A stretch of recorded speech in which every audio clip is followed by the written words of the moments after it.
할렐루야. 준쪽 목사와 함께하는 영성 산책 시간입니다. 우리가 너무나 잘 알고 있는 실화가 있습니다. 바이올리스트 니콜로 파가니니가 무대에서 아주 어려운 곡을 연주하고 있었습니다. 그의 뒤에서는 오케스트라가 찬란하게 반주를 하고 있었죠. 갑자기 가장 가느다란 줄이 툭 하고 끊어져 버렸습니다. 이 줄이 없으면 연주는 할 수가 없는 것이죠. 그는 잠시 얼굴을 찡그렸으나 즉흥적으로 계속 연주를 해나갔습니다. 그러다가 지휘자가 기겁을 하는 가운데 또 한 줄이 끊어졌죠. 그리고 놀랍게도 셋째 줄마저 끊어져 버리고 말았습니다. 이제 그의 바이올린에는 3개의 끊어진 줄이 늘어져 있었죠. 그러나 거장은 남아있는 한 줄을 가지고 끝까지 연주해 냈습니다. 청중들은 일제히 일어나서 환호했죠. 그들은 외쳤습니다. 파가니니 단 한 개의 줄. 그는 다시 그 한 줄 바이올린을 턱 밑에 고이고 마지막 곡을 연주하기 시작했습니다. 우리는 내가 간절하게 원하는 것이 오지 않고 그 대신 슬픔과 아픔이 오는 수가 있습니다. 또는 기약 없이 오래오래 기다리기도 하죠. 그러나 그것이 바로 사람을 아름답게 만드는 것입니다. 역경 속에서 예수의 향기를 날리며 아름답게 피는 한 줄기 꽃이죠. 각자는 자기 속에 있는 것으로 아픔을 딛고 삶의 태도를 만들어 갑니다. 작가는 그저 글을 쓰고 화가는 자신의 아픔을 그림으로 표현합니다. 각자 자기 일에 몰두하여 인생이란 작품을 만들어 가죠. 그런데 과연 우리 속에 있는 것이 무엇이 있어야 할까요? 바로 그리스도의 영입니다. 그의 임재가, 그의 말씀이, 그리고 그것을 믿는 믿음이 우리의 태도를 만들어냅니다. 한 개의 줄을 가지고도 최상의 연주를 펼칠 수 있는 원동력, 그것은 바로 예수 그리스도입니다. 세상 사람들은 이해할 수가 없지만 그것이 인생을 버틸 수 있게 하는 힘을 주고 생명을 줍니다. 하나님을 믿는다고 하면서도 우리는 슬픈 일을 많이 경험하죠. 병에 들기도 하고 사업의 실패를 맛보기도 합니다. 너무도 억울한 일을 당하기도 하고 기분 나쁜 일을 만나기도 합니다. 큰 손해를 경험하고 사랑하는 사람들과 이혼하고 이별해야 하기도 하죠. 이러한 아픔들이 사람들에게 주어지면 사람들은 그 안에서 자신을 발견하고는 비통해하죠. 홀로 이 넓은 세상에서 이런 아픔을 당하면서 어떻게 살아갈까 좌절하고 낙심합니다. 사람들에게 있는 것이 무엇일까요? 그것이 삶의 태도를 만들어냅니다. 그것이 교만하게 하기도 하고 그것이 비참한 느낌을 갖게도 만들죠. 그러나 모든 것이 다 떠나고 한 가닥 목숨만을 부지하고 있을 때 나오는 삶의 태도가 바로 그 사람의 위대함인 것입니다. 우리가 살아갈 수 있는 단 한 개의 줄, 그것이 무엇일까요? 바로 예수 그리스도입니다. 누군가 당신한테 당신이 예수를 믿는다고 하는데 예수 믿는다는 것이 무엇인가요? 라고 물어보면 무엇라고 대답하겠습니까? 전도학에서는 이것을 간단하게 정의합니다. 예수님을 믿는다는 것은 예수님을 나의 구주로 고백하는 것이라고 말이죠. 예수님을 내 구주로 고백하는 사람이 바로 그리스도인입니다.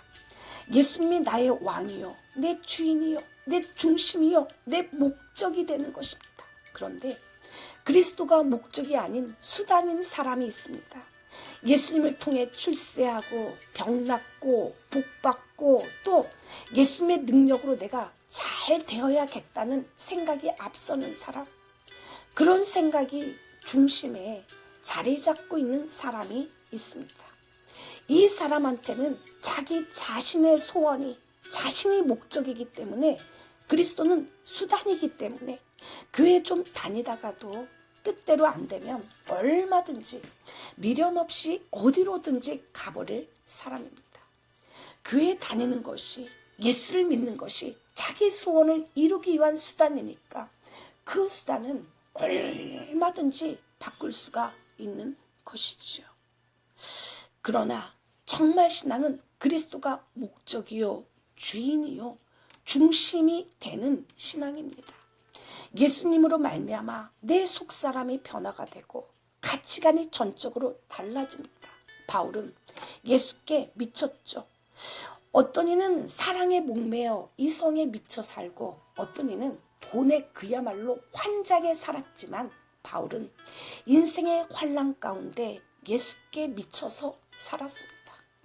바울이 이같이 변명하며 베스도가 크게 소리하여 가로되 바울아 네가 미쳤도다. 내 많은 학문이 너를 미치게 한다 하니 어느 분야든 경지에 이르기 위해서는 혹 어떤 일에 통달하기 위해서는 그 분야에 미쳐야 합니다. 사도 바울은 예수께 제대로 미쳤습니다. 그래서 핍박인 줄 모르고 뛰었고 배고픔이나 헐벗음을 개의치 않았습니다. 죽음도 불사할 만큼 그는 예수께 미쳤던 것입니다. 얼마나 예수께 미쳤는지 일어나자마자 자리에 누울 때까지 항상 방언으로 기도하며 말씀 보고 주님을 찬양하며 눈을 떠도 예수, 눈을 감아도 예수, 오직 예수밖에 없었습니다. 예수를 믿기 전에 좋던 것이 아직도 좋고 술집 앞을 지나려면 발길이 떨어지지 않는 사람, 그 사람은 아직 예수님을 온전히 쫓아가는 사람이 아니죠. 전에는 이런 것이 나를 유익하게 한다고 생각했으나 이제는 그것이 유익한 것이 아니요 오히려 해롭습니다. 취미도 생각도 행복감도 달라지는 것이죠. 전에는 이런 일들 때문에 기뻐했으나 이제는 그런 것을 생각만 해도 비참해집니다. 예수님께 사로잡히기 전에는 내가 하고 싶은 일에 미쳤으나 이제는 그 정반대로 예수를 위해 내 온 정성을 쏟고 삽니다. 이 시간에 찬양 주 없이 살 수 없네 한 곡 올려드립니다.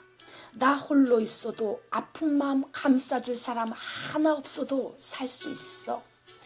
나 꿈이 없어도 저 아름다운 수많은 별들을 만질 수 없어도 살 수 있어. 나의 마음속에 주님의 소망이 없이는 단 하루도 살 수가 없네. 난 주 없이 살 수 없네. 라는 찬송 한 곡 올려드립니다.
할렐루야. 독일의 신학자 본 해퍼의 옥중서신 보면 그는 이런 시합편을 썼습니다. 나는 어떤 자일까? 이 고독한 물음이 나를 비웃는다. 내가 어떤 자이건 하나님이여 당신은 아십니다. 내가 누구든 선하든 악하든 성공했든 실패했든 건강하든 병들었든 나는 분명히 당신의 것입니다. 도대체 나는 누구입니까? 나 자신도 나를 모릅니다. 하지만 당신은 아십니다. 나는 당신의 것입니다. 이것만은 분명합니다. 사도 바울은 자신의 인생을 자신이 살아올 때는 자신의 인생을 다른 것에 붙잡혀 살 때는 세상 사람이 원하는 대로 그런 삶을 살았지만 그는 그리스도 예수께 붙잡힌 삶을 살면서 예수님의 노예로서의 삶을 살아갈 때 그는 이렇게 고백합니다. 빌립보서 3장 7절로 9절입니다. 그러나 무엇이든지 내게 유익하던 것을 내가 그리스도를 위하여 다 해로 여길 뿐더러 또한 모든 것을 해로 여김은 내 주 그리스도 예수를 아는 지식이 가장 고상함을 인함이라. 내가 그를 위하여 모든 것을 잃어버리고 배설물로 여김은 그리스도를 얻고 그 안에서 발견대로 함이니. 바울은 길리기아 다소에서 태어났지만 그 자신은 유대 사람으로서 유대 언어와 습관과 생활 방식을 지닌 철저한 유대인이었습니다. 그것은 부모와 그의 할례를 통해서도 분명히 알 수가 있는데 일부 유대주의자들과 달리 그의 부모는 양쪽 모두 유대인이었죠. 그리고 바울은 이스라엘 사람으로서 태어난 지 8일 만에 할례를 받은 것을 강조함으로써 이방인이었다가 개종한 것이 아니라 처음부터 하나님의 언약 백성 중에 하나인 순수한 혈통의 유대인임을 나타내 주고 있습니다. 바울은 당시 이스라엘 백성에 의해 크게 존중을 받았던 가말리엘의 문화생으로 율법의 엄한 교육을 받았으며 백성 가운데 가장 엄격한 바리새파의 일원이었습니다. 바리새인들은 모세의 율법에다 당시 율법과 동등하게 해석되었던 자기들의 규칙을 덧붙여 수많은 시행세칙을 만들어냈죠. 그런데 유대주의의 열성이었고 유전을 중요시하며 외부적 시행시칙들의 주의를 기울이던 이들은 사람에게는 존경과 찬사를 받았지만 그리스도를 받아들이는 것을 거부하는 영적 무지를 나타낸 자들이었습니다. 바울 역시 그리스도께로 돌아오기 전에 교회를 핍박했던 열심을 보아서 그가 얼마나 유대교를 유하는 자였는가를 우리가 잘 알 수가 있죠. 그러니 바울로 변하기 이전에 나를 괴롭히던 수많은 사울들을 용서하고 하나님의 능하신 손 아래에 맡기십시오. 하나님을 신뢰하세요. 당신의 신앙을 핍박하던 남편, 신우, 직장 상사, 세월이 흐른 뒤 그들은 자신의 강박함과 고집, 가치관들을 버리고 영적이고 예수님을 위한 생애를 사는 멋진 하나님의 사람으로 변화되어 있을 것입니다. 가끔 믿는 사람들 중에서 이렇게 농담하는 것을 듣습니다. 나는 예수를 믿어서 손해를 많이 보았습니다. 마실 건 못 마시고 먹을 건 못 먹고 가고 싶은 곳에 못 갑니다. 특히 주일날 골프 치러 못 갑니다. 바로 그리스도로 말미암아 신앙에 있어 가치 판단에 변화가 온 것이죠. 본문 빌립보서 3장 7절을 보면 그는 이전에 유익하던 것을 지금은 그리스도를 위하여 해로 여긴다고 말합니다. 해로 여긴다는 것에 중요한 의미가 있죠. 세상의 자랑거리가 오히려 자신이 예수님 안에서 발견되고 새로운 믿음의 삶을 살아가는데 해가 된다는 것입니다. 인류 대학을 나왔다는 거, 우리 집 가문이 어떻다는 거, 왕년에 내가 어떤 사람이었다는 거, 세상에서 나의 지위가 어떻다는 거, 세상의 모든 자랑할 만한 것들을, 이 모든 것들을 배설물처럼 버리고 예수 안에서 자신의 모습을 새롭게 발견하고 새로운 인생의 삶을 살아간다고 고백하는 것이죠. 사도 바울은 고린도전서 2장 1절에서 고백합니다. 내가 너희 중에서 예수 그리스도와 그의 십자가에 못 박히신 것 외에는 아무것도 알지 아니하기로 작정하였습니다. 저는 그처럼 자기가 좋아서 추구하던 모든 것, 명예, 자랑, 이성 등을 다 내버렸고 전에 아끼던 모든 것은 무엇이든지 다 분토로 여기고 잃어버리고 해로 여겼습니다. 신앙이란 세상의 모든 보아와 그리스도 한 분을 서로 바꾸는 것과 같죠. 이것은 밭에 감추인 보아를 발견한 사람이 그것을 얻기 위해 나머지 것을 다 팔아치우는 마음입니다. 내가 예수님을 안다는 것은 무엇일까요? 그 마음, 그 뜻, 그 기쁨이 내 가슴과 내 몸에 전달되고 일체감을 느끼게 되는 것입니다. 이렇게 예수님과 내가 동일시되는 체험, 이것이 그리스도 예수를 아는 지식이죠. 어린 아기들은 신기하게도 자기 엄마를 정확히 알아봅니다. 다른 사람이 안으면 울고 제 엄마가 안으면 좋아하죠. 자기 엄마와 눈이 마주치면 좋다고 까르르르 웃습니다. 그렇다면 그 아기가 무엇으로 어머니를 안다는 걸까요? 엄마의 나이를 압니까? 생일을 압니까? 결혼 날짜를 압니까? 아기가 안다는 것은 한마디로 말해서 이 사람이 나를 사랑한다 하는 것, 이것을 아기의 온몸으로 느끼고 알 뿐입니다. 그리스도를 안다는 것은 참 중요하죠. 예수가 나를 사랑한다는 것을 알기에 그리스도처럼 죽고 그리스도처럼 살며 죽은 자 가운데서 다시 살아나는 것입니다. 사도 바울은 실제로 그러한 체험을 한 사람이죠. 그 속에서 산 사람입니다. 그러기에 그는 빌립보 감옥에서도 찬송을 부를 수 있었습니다. 그러기에 불편한 몸을 가지고도 늘 감사하며 찬송하며 하나님의 귀한 역사를 이룰 수 있었고 온 세계를 바꿔놓은 큰 역사를 이루게 된 것입니다. 이 시간에 안치환의 미칠 것 같은 이 세상 한 곡 올려드립니다.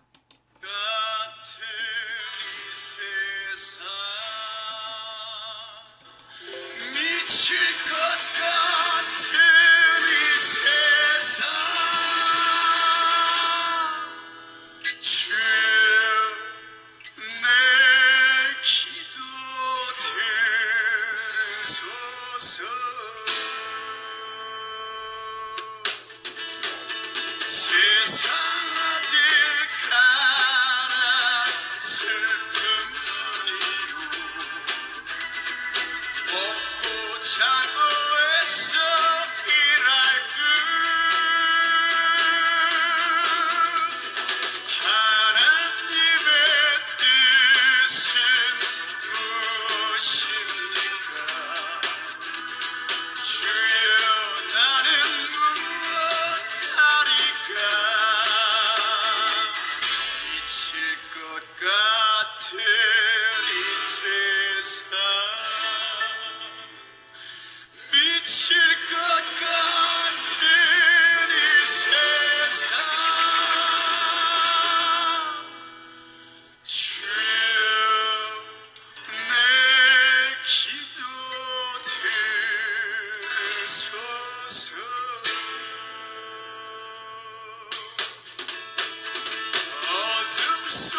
할렐루야.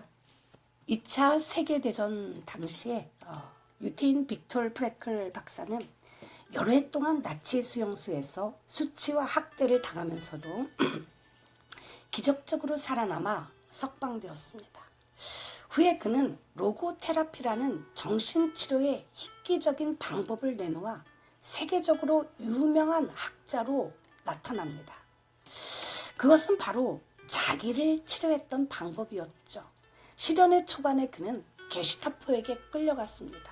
벼랑간 어느 날 모든 집과 가족, 소유물, 권리, 자유와 결혼 반지까지 빼앗겨버렸죠. 그들은 그의 머리를 빡빡 밀었고 벌거벗겨진 나체로 그를 고문했습니다. 인간으로서의 존엄성은 아무것도 남겨주지 않았고 너무도 열악한 대우를 받으며 유태인들은 죽어갔죠. 유태인들은 절망했습니다. 울고 미치고 그도 역시 잔악한 행위를 즐기는 자들 앞에 세워진 인간 이하의 무력한 희생물에 지나지 않았죠. 그에게는 아무런 힘도 없었습니다.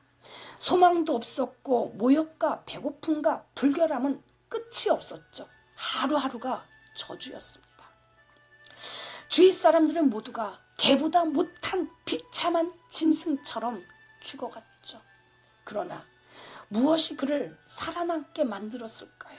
그는 문득 아직 자기에게 빼앗기지 않은 것이 있음을 알았습니다. 그는 자신의 태도를 선택할 수 있는 권한은 여전히 남아있음을 깨달았죠.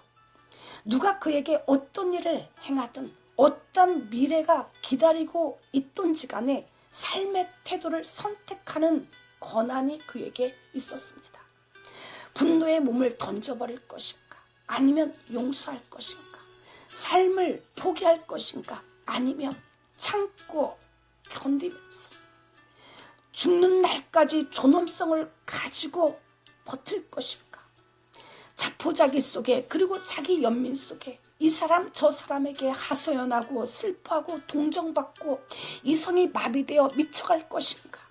이 상황은 마치 빅톨 프랭클의 단 한 개의 줄처럼 되어버린 것이었습니다. 사도 바울 역시 수고하며 애쓰고 여러 번 자지 못하고 줄이며 목마르고 여러 번 굶고 춥고 헐벗어 놀아 라고 고백하였죠. 내가 옥에 갇히기도 더 많이 하고 매도 수없이 맞고 여러 번 죽을 뻔하였으니 강도의 위험과 동족의 위험과 이방인의 위험과 강야의 위험과 거짓 형제 중의 위험을 당했다라고 쉴 새 없이 계속해서 몰려오는 고통을 이야기를 하죠. 세상에서 우리는 정말 쉬지 않고 고난을 맛봅니다. 기대에 못 미치는 불쾌한 상황을 맛보게 될 때, 아픔을 경험하게 될 때 거기에서 대처하는 태도가 우리의 위대함을 결정하죠. 제가 성경의 인물 가운데 마음에 꼭 간직하고 있는 인물은 바로 에녹입니다.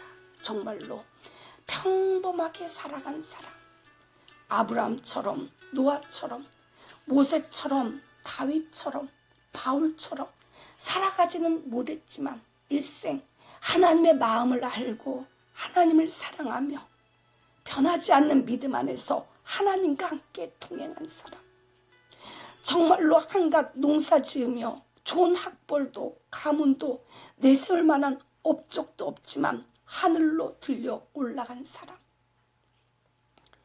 당신의 인생에 모든 것이 다 떠나고 아무것도 남아있지를 않는다고 하더라도 비록 모든 소망은 끊어지고 마지막 목숨까지 위태로워졌을지라도 마지막 한 줄의 연주를 계속하시기를 축복합니다. 내게 남아있는 단 하나의 줄, 바로 예수 그리스도입니다.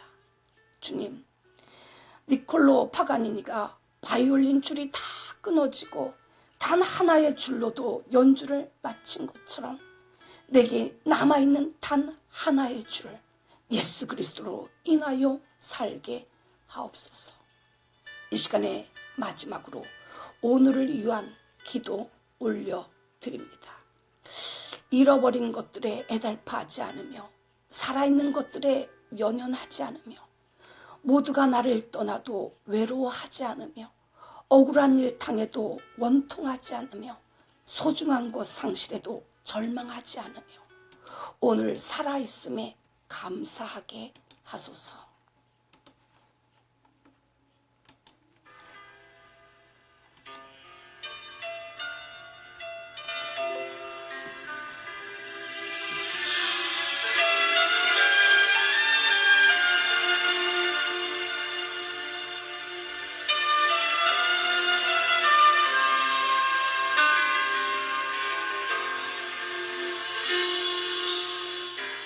잃어버린 것들에 해달하지 않으며 살아있는 것들에 연연하지 않으며 살아가는 일에 탐욕하지 않으며 나의 나됨 버리고 오직 주님 내 안에 살아있는 오늘이 되게 하옵소서. 가난해도 비굴하지 않으며 부요해도 만하지 않으며 모두 나를 떠나도 외로워하지 않으며 억울한 일 당해도 원통하지 않으며 소중한 것 상실해도 절망하지 않으며 오늘 살아있음에